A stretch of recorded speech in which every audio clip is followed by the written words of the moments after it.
उत्तरकाशी के धराली में तेजी से रेस्क्यू जारी है। हेलीकॉप्टर से रेस्क्यू अभियान चलाया जा रहा है। 124 लोगों को रेस्क्यू कर लिया गया है। मताला लाया गया है लोगों को रेस्क्यू करके। आपको बता दें कि 53 लोगों का रेस्क्यू कर चन्यालसी सौड़ लाया गया है। रेस्क्यू अभियान में सेना की मदद ली जा रही है। आपको बता दें कि आज से 5 दिन पहले धराली में आए तूफान के बाद या कह सकते हैं कि जिस तरीके से सैलाब आया उसमें हज़ारों घर उजड़ गए, कई लोगों की ज़िंदगियां बर्बाद हो गईं, लोगों का जनजीवन अस्त व्यस्त हो गया। बादल फटने के चलते लोग घर से बेघर हो गए। उत्तरकाशी के धराली से खबर आपको बता रहे हैं, जहां सेना का रेस्क्यू अभियान लगातार जारी है। चिनूक और चीता हेलीकॉप्टर्स के जरिए लोगों को फंसी हुई जगह से निकालकर सुरक्षित स्थान पर ले जाया जा रहा है। इसी पर हम विस्तार से बातचीत करेंगे और बातचीत करने के लिए हमारे साथ हमारे संवाददाता प्रवेश राय हमारे साथ जुड़ गए हैं। प्रवेश, आपको मेरी आवाज़ आ रही है? जी प्रवेश, सीधा सवाल, 5 दिन से ज़्यादा का वक्त हो गया है। चिनूक और चीता हेलीकॉप्टर लगातार रेस्क्यू अभियान में जुटे हुए हैं, लेकिन अभी तक भी कोई आधिकारिक आंकड़ा, शुरुआती आंकड़ा सामने नहीं आया है। कितने लोगों की जनहानि हुई है, कितनी हानि हुई है, कोई भी आधिकारिक बयान देने सरकार बच रही है अभी तक। जी गौरव, आपको बता दें कि जिस तरीके से 5 तारीख को ये बादल फटा था और धराली में ये हादसा हुआ था, तो इसमें जो आधिकारिक बयान है इस वजह से स्पष्ट नहीं हो पा रहा है, क्योंकि लोग भी घूमने आए थे। वहां पर एक गांव भी है धराली के बगल में सुखी गांव भी है, और आधिकारिक आंकड़ा इसलिए स्पष्ट कर पाना मुश्किल है कि कितने यात्री घूमने आए थे ये भी कंफर्म नहीं हो पा रहा है। और कितने लोग जो है वो गांव में उस वक्त मौजूद थे, होटल थे वहां पे लगभग 40 से ज्यादा, 35 से ज्यादा होम स्टे थे। तो अभी इस वजह से सरकार को स्पष्ट कर पाना कि कितने लोग वहां पर जो थे जिनकी जनहानि हुई है, जिस वजह से रेस्क्यू कर लिया गया है। रेस्क्यू का जो आंकड़ा है वो लगभग अगर जोड़ा जाए पिछले 4 से 5 दिनों का, तो लगभग 1000 के आसपास जो है रेस्क्यू करके लोगों को निकाल लिया गया है। लेकिन जो मौत की पुष्टि है वो लगभग अभी तक 6 से 7 लोगों की पुष्टि हो पाई है, जिसका कारण सिर्फ यही है कि अभी ना जाने कितने लोग जो है वो मलबे के नीचे फंसे हैं, ना जाने कितने लोग ऐसे होंगे जो वहां से निकलकर भागे होंगे, वो नहीं मिल पा रहे होंगे। इस वजह से जो है सरकार अभी इस बात को स्पष्ट नहीं कर रही है कि कितने लोग जो है उन लोगों को जनहानि, जिसकी मृतक की पुष्टि जो है वो स्पष्ट इसी वजह से नहीं हो पा रही, क्योंकि वो एक पहाड़ी क्षेत्र है और पहाड़ी क्षेत्र में जिस तरीके से आपदा आई और लगातार ये बारिश का कहर अभी भी जारी है, जैसे कि लगातार देखने को मिल रहा है। और आपको बता दें कि जिस तरीके से लगातार जो है सेना, सरकार, प्रशासन लगातार रेस्क्यू अभियान चला रही है, और बीते 5 दिन बीत चुके हैं लगातार रेस्क्यू अभियान चलाते हुए। भारतीय सेना से उत्तराखंड सरकार ने साफ तौर से मांग करी थी कि एलेक्स, चीता, चिनूक, MI-17, हर वो विमान, हर वो उपकरण जो इस आपदा में काम आ सकते थे, जिस तरीके से इतनी बड़ी आपदा हुई, भयावह तस्वीर देखी आप लोगों ने जिस तरीके से, वो हर वो पर उत्तराखंड सरकार मदद कर रही है। जिस तरीके से जिन लोगों को भी हादसा हुआ है, जो लोग भी उसके नीचे दबे हैं, जिस तरीके से कल हमने दिखाया था, न्यूज इंडिया की टीम ने ग्राउंड पर जायजा लिया था। एक माताजी थी, माताजी का धराली में ही घर था, और वो बता रही थी कि उनके भाई के बच्चे एक्सपायर हो गए, उनके भाई का नहीं पता है अभी कहाँ है। तो ये जो आंकड़ा है इसीलिए सरकार स्पष्ट नहीं कर पा रही है, क्योंकि जो सबसे बड़ी बात है वो यही है कि उस वक्त वहां पर कितने लोग मौजूद थे, क्योंकि वहां से आगे गंगोत्री धाम पड़ता है। गंगोत्री धाम में भी लोग घूमने आए हुए थे। हरसिल जो है, हरसिल को मिनी स्विट्जरलैंड कहा जाता है, और मिनी स्विट्जरलैंड कहने की वजह यह है कि जब वहां पे बर्फबारी होती है तो स्विट्जरलैंड की तरह दिखाई देता है। और आपको बताएं कि जो वहां की सबसे बड़ी खास बात है कि हरसिल में सेब भी होते हैं। तो इसी वजह से जो है सरकार अभी वहां पे जो है मुख्य जो आंकड़ा है वो नहीं बता पा रही है। और लेकिन जो मुख्यमंत्री पुष्कर सिंह धामी है, जिस दिन से ये हादसा हुआ है वो राज्य से बाहर थे, लेकिन वो तुरंत राज्य में आए और वहां पे लगातार ग्राउंड पे बीते 4 दिन से लगातार हादसे का जायजा ले रहे हैं। निरंतर जो है एकदम मताली हेलीपोर्ट कहें, चिन्याली से हेलीपोर्ट कहें, या फिर आप ये कहें कि हरसिल के हेलीपोर्ट में लगातार मुख्यमंत्री पुष्कर सिंह धामी तीनों एयरपोर्ट पर जा रहे हैं, जायजा ले रहे हैं कि किस तरीके से कितने लोगों का रेस्क्यू हो गया है, कितने लोग आ गए हैं। हर वो काम, हर वो संभव मदद जो सरकार कर सकती है वो कर रही है। बीते दिनों में ये भी देखा गया था कि सरकार यहाँ से कपड़े, जूते, चप्पल आदि सब कुछ वहां पे भिजवा रही है, जो लोग रेस्क्यू में फंसे हुए हैं, जिन लोगों को ज्यादा दिन हो गए हैं। क्योंकि गौरव, सबसे बड़ी बात यहाँ पर मौसम की हो रही है। जो मौसम है लगातार देख रहे हैं आप लोग कि बिगड़ जाता है, और ये पहाड़ी बहुमूल्य क्षेत्र है, जिस वजह से हर 5 से 10 मिनट में आप कह लें कि मौसम बदल जाता है। मौसम बदल जाने के कारण जो है हेलीकॉप्टर की सेवा रुक जाती है। हेलीकॉप्टर सेवा रुक जाने के कारण रेस्क्यू करना लोगों का मुश्किल हो जाता है, क्योंकि सड़कें जो है बारिश में बह गई हैं। और लगातार अभी सरकार जो है, बीआरओ की टीम जो है वो सड़कें बनाने का काम कर रही है। अब सबसे बड़ी बात यही हो जा रही है कि जब आगे जो सड़कें बह गई हैं, जिस तरीके से धराली के नजदीक की जो समीप की सड़कें बह गई हैं, वहां जो जब वो जी सड़कें बनेंगी, प्रवेश, उसके बाद ये भी जो है बताइए आगे कि का- अभी और कितना वक्त लग जाएगा रेस्क्यू अभियान में, क्योंकि अभी तक अगर देखा जाए तो 5 दिन से ज्यादा का वक्त हो गया है। राहत और बचाव कार्य ही चल रहा है, लेकिन ना तो आंकड़ा सामने आया है और ना ही ये पता चल पा रहा है कि अभी इतना वक्त और लग जाएगा।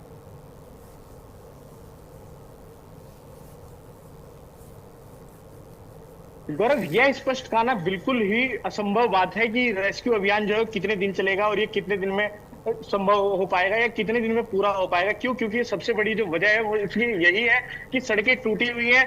मौसम चंद मिनटों में अपना रुख बदल देता है। मौसम न जाने क्या मौसम को हो गया है कि जिस तरीके से आपको बता दें कि मौसम हर 5 से 10 मिनट में बदल जाता है यहाँ पर, जिस वजह से हेली जो सेवा है वो रुक जा रही है। अभी न जाने जी बिल्कुल, मौसम की मार वहाँ देखने को मिल रही है। लगातार रेस्क्यू ऑपरेशन में सेना के जवान लगे हुए हैं, लेकिन मौसम अनुकूल नहीं है। इसके चलते रेस्क्यू में काफ़ी परेशानी का सामना करना पड़ रहा है। ये तस्वीरें हम आपको दिखा रहे हैं जहाँ लगातार जो खाद्य सामग्री है वो पीड़ितों तक पहुँचाई जा रही है, पीड़ितों तक ले जाई जा रही है। हेलीकॉप्टर के ज़रिए भी उन तक मदद दी जा रही है।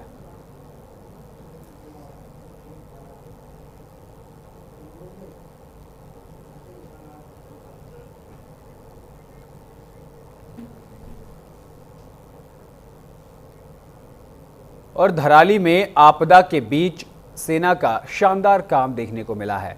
हर्षिल में बीमार महिला का रेस्क्यू ऑपरेशन किया गया। महिला को हेलीकॉप्टर से चिन्यालीसौड़ भेजा गया है। चिन्यालीसौड़ भेजा गया है। आपको बता दें कि हर्षिल में एक बीमार महिला का रेस्क्यू कर हेलीकॉप्टर से उसे चिन्यालीसौड़ भेजा गया है और वहां इलाज अब चल रहा है। महिला की हालत बेहद ख़राब थी और इसमें सेना के जवान लगे और ख़ुद लेकर वो पहुँचे हैं।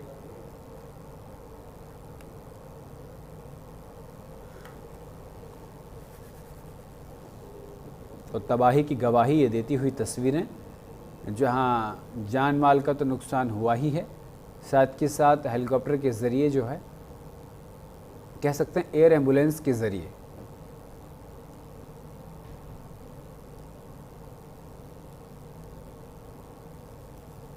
तो धराली में कैसे धरती समा गई, ये देखते ही देखते हम सब के सामने हज़ारों ज़िंदगियाँ तहस नहस हो गईं। धराली में राहत और बचाव का काम लगातार जारी है। ख़राब मौसम की वजह से ऑपरेशन में देरी हो रही है। मातली हेलीपैड से राहत सामग्री भेजी जा रही है। लोगों को सुरक्षित निकाला जा रहा है। आपको बता दें कि सुरक्षित लोगों को मातली लाया जा रहा है। सुरक्षित लोगों को मातली लाया जा रहा है। मातली हेलीपैड में 8 हेलीकॉप्टर तैनात हैं। चिन्यालीसौड़ हवाई पट्टी में चिनूक तैनात है। MI, ALH और चीता हेलीकॉप्टर भी तैनात हैं।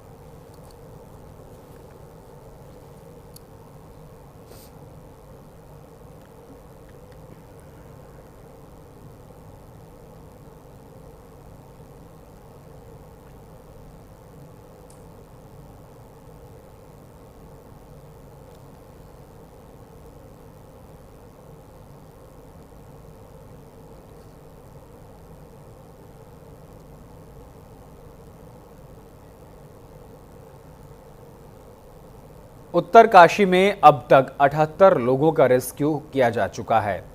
मातली हेलीपैड पर 53 लोग सुरक्षित लाए गए हैं। चिन्यालीसौड़ हवाई पट्टी में 25 लोगों का रेस्क्यू किया गया है। आपदा प्रभावित क्षेत्रों को राहत सामग्री भेजी जा रही है।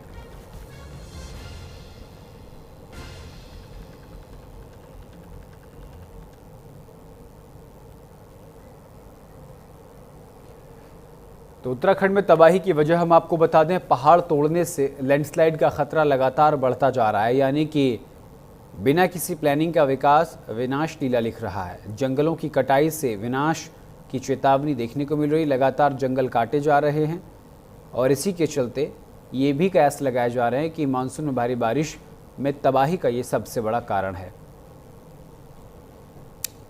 मानसून में भारी बारिश से तबाही का खतरा और बढ़ जाता है। ग्लेशियर पिघलने से पहाड़ों पर मलबा जमा हो जाता है।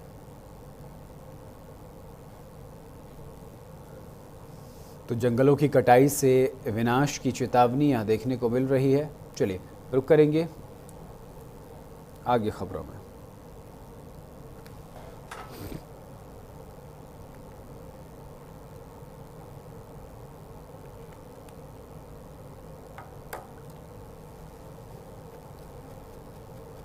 तो टिहरी डैम की वजह से ज़्यादा बादल बनने का दावा बताया जा रहा है कि टिहरी डैम जो है उसी की वजह से ज़्यादा बादल बने हैं। बादल इस पानी को सह नहीं पाते और फट जाते हैं। धराली में भयंकर तबाही के बाद खौफनाक मंजर देखने को मिल रहा है। नदी नाले अब तक उफान पर हैं, रास्ते में बड़े बड़े पत्थर हैं। धराली की तस्वीर अब तक डरा रही है। इन सब के बीच उत्तराखंड के कांग्रेस अध्यक्ष करण महारा धराली पहुंचे। तस्वीरों में देखिए किस तरह से वो धराली जा रहे हैं। देखिए ये तस्वीरें हम आपको दिखा रहे हैं किस तरीके से धराली पहुंच रहे हैं, क्योंकि रास्ता पूरी तरीके से जाम हो चुका है। उत्तराखंड कांग्रेस अध्यक्ष करण महारा की तस्वीर है। उत्तराखंड कांग्रेस अध्यक्ष करण महारा धराली पहुंचते हुए नजर आ रहे हैं। ये देखिए तस्वीर, ये देखिए।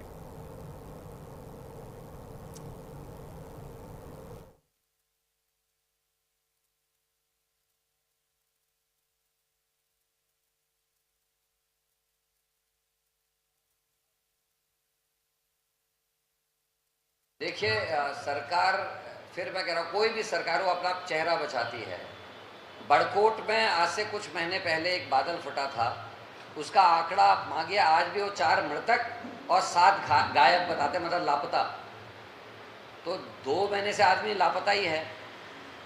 इसी तरीके से वो जितने लोगों को गुमशुदा बता रहे हैं वो बलवे के नीचे कितनी देर जिंदा रहेंगे। मेरी जो छटपटाहट थी 5 तारीख से जाने की और 6 तारीख की शाम से लगातार वहाँ पहुँचने की, वो इसीलिए थी, मुझे उम्मीद थी कि अगर ये देखेंगे कि ये पैदल जा सकता है तो शायद ये कुछ लोगों को पैदल भेज के वहाँ रेस्क्यू चलाएंगे। और कभी कभी ऐसा होता है जब गाद आती है, कमरे कुछ जो ज़मीन में दबे रहते हैं उसके अंदर गाद नहीं होते, तो वहाँ जो लोग होते हैं वो 72 घंटे तक बच सकते हैं। हम में से कोई भी आदमी बिना खाना पानी के 72 घंटे तक आराम से जीवित रह सकता है अगर वो बीमार नहीं है।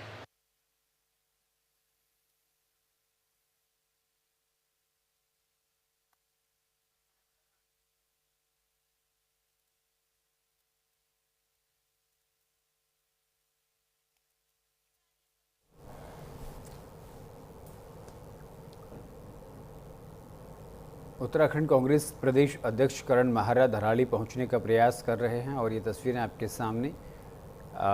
धराली जाने के सभी रास्ते अवरुद्ध हो चुके हैं। लैंडस्लाइड के चलते बड़े बड़े पत्थर सड़कों पर जमा हो गए हैं। कांग्रेस के प्रदेश अध्यक्ष करण महारा, उत्तराखंड कांग्रेस प्रदेश अध्यक्ष करण महारा जाते हुए नजर आ रहे हैं। ये देखिए।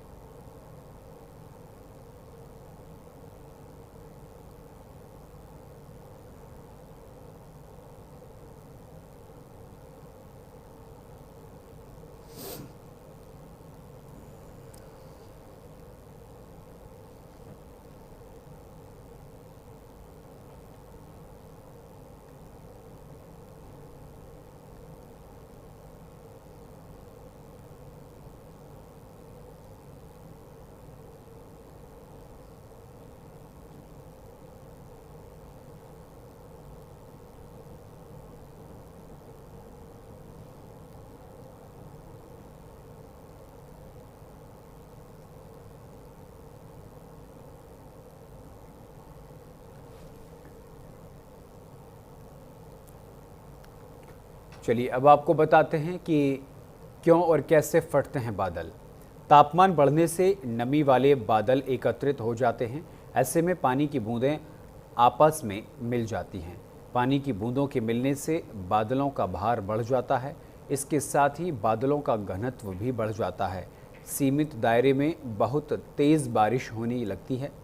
1 घंटे में 100 मिलीमीटर तक बारिश होती है। इस ज़ोरदार बारिश को बादल फटना कहा जाता है।